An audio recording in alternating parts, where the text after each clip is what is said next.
ஐயனார் துணை சீரியல்ல நிலாவுக்கு எல்லா உண்மையும் தெரிஞ்சு வீட்டு விட்டு போனதுக்கு அப்புறம் சோழன் கிட்ட எல்லாருமே கேட்குறாங்க, என்னதாண்டா நடந்தது? நீங்கள் ரெண்டு பேரும் அப்படி தனியாக போய் என்னதான் பேசுனீங்க?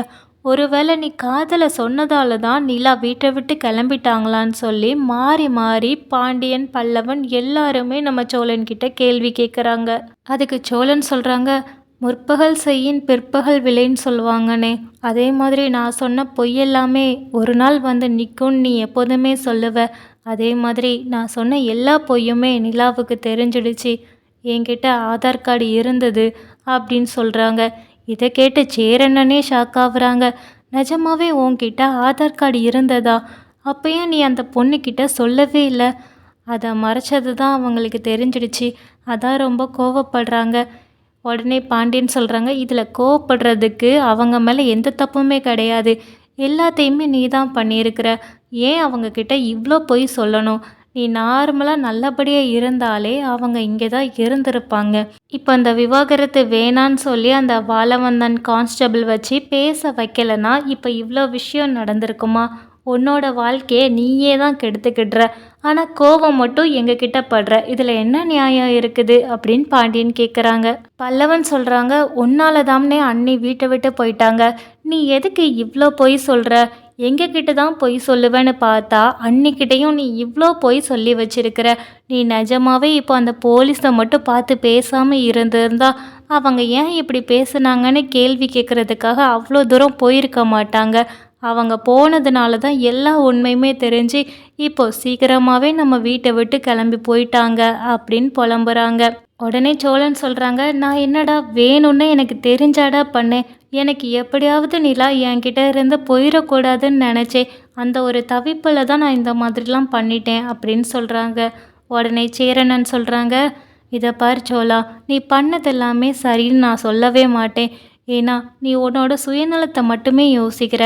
அந்த பொண்ணுக்கு விருப்பம் இருக்கான்னு நீ ஒரு தடவையாவது யோசிச்சிருக்கியா? அந்த பொண்ணு நான் வேலை பார்க்குறதுக்குன்னு தான் கிளம்பி வரேன்னு உன்கிட்ட மொதவே சொல்லிட்டாங்க. ஆனால் அந்த பொண்ணு மேலே உள்ள விருப்பத்தில் நீயா தான் இந்த கல்யாணத்தை கொஞ்சம் சூழ்ச்சி பண்ணி நடத்தியிருக்கிற. சரி, கல்யாணத்துக்கு அப்புறமாவது நீ அந்த பொண்ணை நல்லபடியாக வாழ விட்டுருக்கணும் அவங்களோட இஷ்டப்படி. அதுவும் இல்லாமல் நம்ம கூடவே இருக்கணும்னு சொல்லிட்டு நிறைய பொய் சொல்லியிருக்கிற. இந்த ஆதார் கார்டு உன்கிட்ட இருக்குங்கிறது எனக்கு கூட தெரியாது.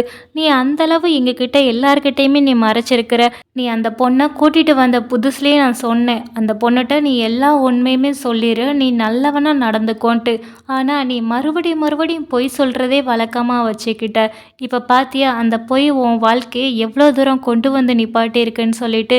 இனிமேல் அந்த பொண்ணு உன்னைய எந்த விதத்தில் நம்புன்னு நீ நினைக்கிற? அப்படியே நம்பினாலும் அந்த பொண்ணுக்கு இஷ்டம் இல்லைன்னா நீ கிட்ட போகாதங்கிறது தான் நான் சொல்லுவேன் அப்படின்னு சேரண்ணனும் கோவப்பட்டுட்டு உள்ளே போகிறாங்க. சோழன் நம்ம பண்ணது தான் தப்புங்கிறத இப்போந்தான் யோசிக்கிறாங்க. நிலா இங்கே ஆஃபீஸில் சோழன் பண்ண எல்லா விஷயத்தையுமே யோசிச்சு தான் பார்க்குறாங்க. சோழன் ஏன் திடீர்னு இந்த மாதிரிலாம் பண்ணாங்க? ஆரம்பத்துலேருந்து எல்லாமே அவர் போய் தான் சொல்லியிருக்காங்க.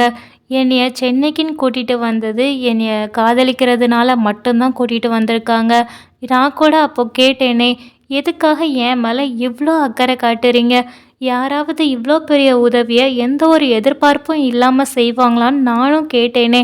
அப்பமெல்லாம் அவர் நல்லவராக தானே பேசினார். ஆனால் அவருக்குள்ள இப்படி ஒரு எண்ணம் இருந்திருக்குங்கிறது எனக்கு தெரியாதேன்னு சொல்லிட்டு எல்லாத்தையுமே யோசித்து பார்க்குறாங்க. இப்படி சோழன் சொன்ன பொய்கள் ஒரு மூட்டை கணக்கில் இருந்தாலுமே அவர் பண்ண நல்ல விஷயங்களும் இருக்குது. அதையுமே நினச்சி பார்த்து ரொம்பவே கவலைப்படுறாங்க நிலா. இப்படி சோழனை நினச்சி ரொம்பவே கவலைப்பட்டுக்கிட்டு இருக்கிற நிலா கிட்ட ராகவ் வராங்க. இப்போ கொஞ்ச நாளாகவே நான் உங்களை கவனிக்கிறேன். உங்கள் கசின் வீட்டிலேருந்து வந்ததுலேருந்தும் சரி, அன்னைக்கு ஊருக்கு போயிட்டு வரும்போதும் சரி, நீங்கள் ரொம்பவே ஒரு மாதிரி கவலையாகவே இருக்கீங்களே, என்ன விஷயம்னு சொல்லி கேட்குறாங்க. அதுக்கு நிலாவுமே, அதெல்லாம் ஒன்றும் இல்லை ராகவ், கொஞ்சம் மைண்ட் அப்செட் அவ்வளோதான். சரி, நான் இன்னைக்கு ப்ராஜெக்ட் விஷயமா உங்கள் ஊருக்கு தான் கிளம்புறேன், அதை சொல்கிறதுக்காக தான் வந்தேன்னு ராகவ் சொல்கிறாங்க. அப்படியா, நல்லபடியாக போயிட்டு வாங்கன்னு நம்ம நிலாவுமே வழி அனுப்பி வைக்கிறாங்க. ராகவ் கிளம்பி திருவண்ணாமலைக்கு வந்தவங்க அவங்க எங்கே ப்ராஜெக்ட்டுக்காக வராங்க அப்படின்னா நம்ம நிலாவோட வீட்டுக்கு தான் வராங்க. ஆனால் ராகவுக்கு தெரியாது இதுதான் நிலாவோட வீடுங்கிறது. உள்ளே போனதுமே மனோகர் அவங்க வந்த விஷயத்தையும் அந்த ப்ராஜெக்டை பற்றியும் எல்லாத்தையுமே எடுத்து சொல்கிறாங்க. இதை கேட்ட மனோகர், நிஜமாவே நீங்கள் சொல்கிற ஐடியா நல்லா இருக்குது, அதே மாதிரி நீங்கள் பேசுகிற விதமும் நல்லா இருக்குது அப்படின்னு சொல்கிறாங்க. இதை கேட்ட ராகவ், உங்கள் வீடு ரொம்பவே அழகாக இருக்குது, உங்கள் வீட்டை நான் சுற்றி பார்க்கலாமான்னு சொல்லி கேட்குறாங்க. பாருங்க தம்பி அப்படின்னு சொல்லிட்டு கூடவே போய் மனோகர் சுற்றி காட்டுறாங்க. அப்படி வீட்டெல்லாம் சுற்றி பார்த்துட்டு வர வழியில் அங்கே ஹாலில் நிலாவோட ஃபோட்டோ மாட்டி இருக்கிறத ராகவ் கவனிக்கிறாங்க. இது யார், நம்ம நிலா மாதிரி இருக்குதேன்னு சொல்லிட்டு, ஆமாம் இவங்க யாருன்னு சொல்லிட்டு மனோகர்கிட்ட கேட்குறாங்க. மனோகர் சொல்கிறாங்க, அது என் பொண்ணு நிலா. உங்கள் பொண்ணா அப்படின்னு சொல்லிட்டு ராகவ் ரொம்பவே அதிர்ச்சியாகி கேட்குறாங்க. உடனே மனோகர், ஏன் உங்களுக்கு இவங்களை தெரியுமான்னு சொல்லி கேட்குறாங்க. இல்லை இல்லை எனக்கு தெரியாது அப்படி சொல்லிட்டு நிலா சொன்னதை யோசித்து பார்க்குறாங்க. நான் எங்கள் வீட்டில் யார் சம்மதமும் இல்லாமல் தனியாக சென்னைக்கு வந்து வேலை பார்க்குறேன்னு சொன்னாங்க. ஒருவேளை இவ்வளோ பெரிய வீட்டில் இருந்து தான் நிலா வந்திருக்காங்களா? எப்படி அவங்களால இது முடிஞ்சது? இவ்வளோ பணக்காரங்களாக இருக்கிறாங்க, அவங்க அப்பாவுமே ரொம்ப நல்லவங்களாக தான் தெரியுது. ஆனால் இந்த பணம் காசு எதுவுமே வேண்டான்னு சொல்லிட்டு இப்படி தனியாக சென்னைக்கு வந்து வேலை பார்க்குறாங்களே, ரொம்பவே நல்லவங்களா இருப்பாங்க போலிக்குன்னு சொல்லிட்டு நிலா மேலே ஒரு தனி அபிப்பிராயம் வருது ராகவுக்கு. உண்மையெல்லாம் தெரிஞ்சிருந்தாலுமே ராகவ் மனோகர்கிட்ட கேட்குறாங்க, ஆமாம் உங்கள் பொண்ணு எங்கன்னு சொல்லி கேட்குறாங்க. என் பொண்ணு சென்னையில் இருக்கிறா அப்படின்னு சொல்லிட்டு வேற எதுவுமே சொல்லாமல் முடிச்சிருந்தாங்க. அப்போ தான் நம்ம ராகவுக்கு தெரியுது, சரி அப்போ நிலா சொன்ன மாதிரி வீட்டில் இஷ்டம் இல்லாமல் தான் அவங்க அங்கே போய் வேலை பார்க்குறாங்க போலுக்கு. அதான் நிலாவை பற்றி கேட்கும்போது அவங்க அப்பா ரொம்ப தெளிவாகவே பதில் சொல்லாமல் மலுப்புறாருங்கிறத புரிஞ்சுக்கிடுறாங்க. ராகவ் முன்ன மாதிரி இல்லாமல் இப்போ அதிகமாக நிலாவை பற்றி யோசிக்கிறாங்க. அதுவும் நிலா ஒரு பொண்ணாக இருந்துக்கிட்டு தனியாக அவங்க வீட்டை எதிர்த்து அவங்களுக்கு பிடிச்ச வேலையை செய்கிறாங்களேன்னு சொல்லிட்டு ரொம்பவே பெருமையை நினைக்கிறாங்க. அதுவும் இவ்வளோ பெரிய வீடு இருக்குது, பணக்கார குடும்பமாகவும் இருக்கிறாங்க. அப்படி இருந்துமே அவங்க சொந்த காலில் நிற்கணும்னு நினைக்கிறாங்களே, நம்மளை மாதிரியே நிலா யோசிக்கிறாங்கங்கிறத அவங்க நினைக்கிறாங்க.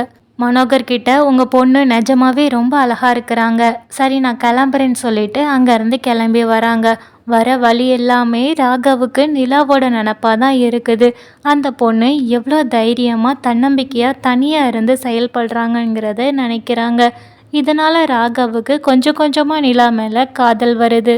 ராகவ் இப்படி ஒரு பக்கம் ரொம்பவே சந்தோஷமாக வந்துக்கிட்டு இருக்கும்போது இங்கே நிலா சோழனை நினச்சி ரொம்பவே கவலைப்படுறாங்க. அதே நேரம் இங்கே சோழன் நிலா தன்னை விட்டுட்டு போனதை நினச்சி அவங்க ஒரு பக்கம் கவலைப்படுறாங்க. நிலா இல்லாத வீட்டை பார்க்குறதுக்கு கொஞ்சமும் இஷ்டமே இல்லாத பல்லவன் அவங்களுமே ஒரு பக்கம் ரொம்பவே கஷ்டப்படுறாங்க. நிலா என்னதான் பிஜியில் தங்கியிருந்தாலுமே அங்கே இருக்கும்போது ஒவ்வொரு நிமிஷமும் நம்ம சேரனா ஞாபகம் தான் வருது. அவங்க பார்த்து பார்த்து நிலாவை கவனிச்சுக்கிட்டது அவங்களுக்கு ரொம்பவே பிடிச்சிருந்தது. அந்த குடும்பத்தை தான் குடும்பமாக தான் நிலா நினச்சிக்கிட்டு இருந்தாங்க. இப்படி திடீர்னு வெளியில் வந்தது அவங்களுக்கு கஷ்டமாக தான் இருக்குது.